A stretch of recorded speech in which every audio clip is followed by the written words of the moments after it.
আসসালামু আলাইকুম, সবাই কেমন আছেন? আশা করছি সবাই ভালো আছেন। ভিডিও শুরুতে আমি আমার মাছের বাজার এবং সবজির বাজার দেখিয়ে নিচ্ছি।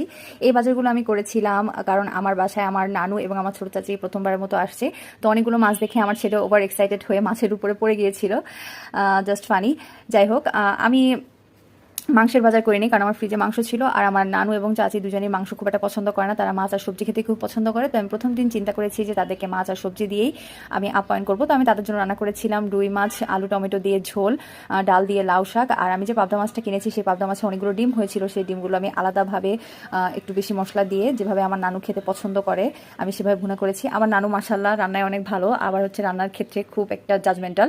তো সেজন্য আমি ওইভাবেই রান্না করেছি। আর বরবটি, বেগুন, আলু, অনেক সবজি মিলে আমি একটা চিংড়ি মাছের সবজি করেছি। অনেক নার্ভাস থাকা সত্ত্বেও সবকিছু আমি একাই করেছি। আর আমার নানু আমার হাতে রান্না খেয়ে অনেক অনেক খুশি হয়েছে এবং অনেক প্রশংসাও করেছে আমার রান্নার। আলহামদুলিল্লাহ।